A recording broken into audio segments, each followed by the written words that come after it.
Hi, and welcome to this week's required readings and audio section. This week we're dealing with chapters 14, 15, 16, and 17. I know it's a lot. We have a short term. These are the chapters that wound up at the end of the semester, or the end of the term, I should say. So, again, how do you engage in this stuff? What do you need to know? Depends on where you're going to be at with project management, right? If you're in a project management world, you better understand what's going on with project audit and closure. Chapter 14 is a good guide for that. Again, read the chapter, watch the recorded lecture, whatever makes the most sense for you. Chapter 16 as well, project oversight. If you're in a multi-project world, multi-project organization, I should say, oversight's going to become important. And so there's a good overview of project oversight in chapter 16, which you want to be engaged in. If international projects are the thing that's going to be part of your organization or part of what you're going to do, Chapter 15 is the chapter for you.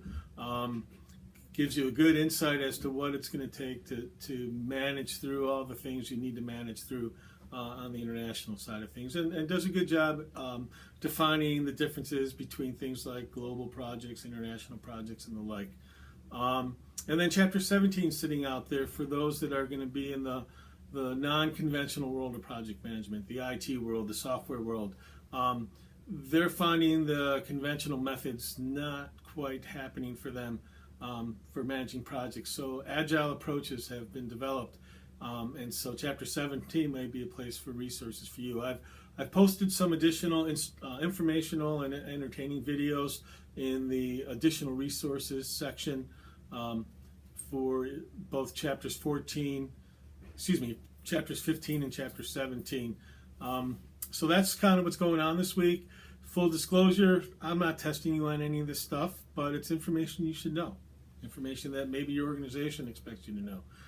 Information you would need to know if you're going to sit for a qualifying exam for project management, getting a certification in project management. I didn't aside chapter 18. There's just too much to do this week. But if careers in project management are for you, that's not a bad place to start. And so take a look at that if that interests you as well. And I can give you some additional guidance if you send me an email on things you can have or use to help prepare for the certification exam.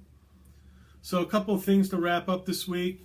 So besides all the material, go back, start preparing for your final exam. Really, between this material and final exam prep, you have 10 days from this posting to get everything done and be ready for the final that's coming up on November 19th. You do have a final case project due on the 15th as well.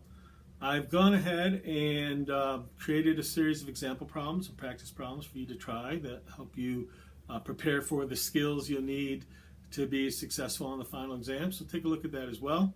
And I've given you in bullet point 6 or item 6 down below some bullet points on details for the final exam, which you should take a look at. I'm sure I'll cover those tonight and next week in our live office hours as well. So a lot of material this week, a lot of things to catch up on, I understand, and give it your best shot.